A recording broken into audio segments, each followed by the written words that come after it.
Donc moi je vais acheter les grumes écorcées à peu près 90 € le mètre cube écorcé, bord de route, c'est-à-dire prêt à être chargé. Après, il faut rajouter le transport. Donc les sapins épicéas écorcés, quand ils arrivent ici, moi ça me revient à peu près à 100 € le mètre cube, 100, 110 € le mètre cube.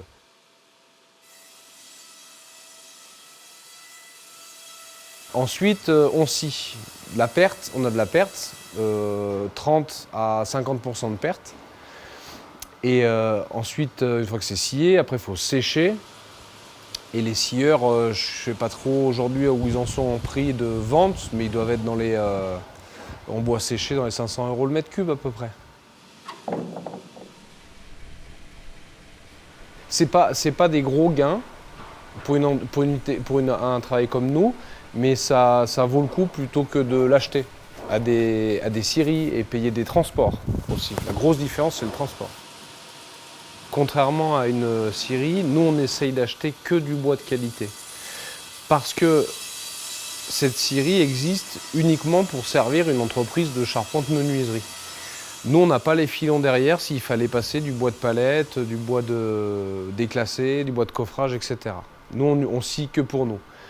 Donc on essaye d'acheter déjà à la base que du bois de qualité. Et ensuite on fait un classement qui est visuel.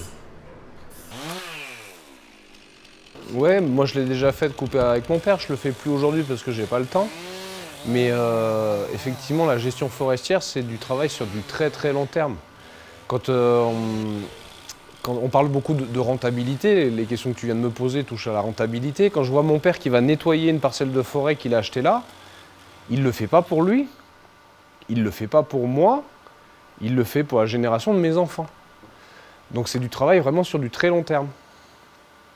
Et donc ça sort un peu de nos façons de voir aujourd'hui où on parle d'une rentabilité tout de suite maintenant, c'est autre chose. On aime bien avoir un peu des gros bois parce qu'on essaie de limiter le lamellé-collé. Donc on a souvent des grandes poutres ou pour des fermes, des entrées de ferme, des choses comme ça, on a besoin de longueur. Donc dès qu'il faut de la longueur, il faut aussi du diamètre, de la grosseur. Si on parle effectivement que rendement, c'est plus rentable d'avoir des bois moyens que des gros bois. Les bois moyens, on les met sur la scie, les scier ça va vite. Je sais qu'il y a certaines grosses scieries qui s'équipent aujourd'hui pour avoir des machines un peu automatiques pour scier des grosses grumes. Les clients sont sensibles à ça, à avoir un charpentier qui utilise du bois local, qui est coupé sur place par le papa, qui est scié sur place, qui est utilisé sur place. Gros avantage, on vient de le voir avec la période qu'on vient de traverser, Covid plus grosse augmentation des prix.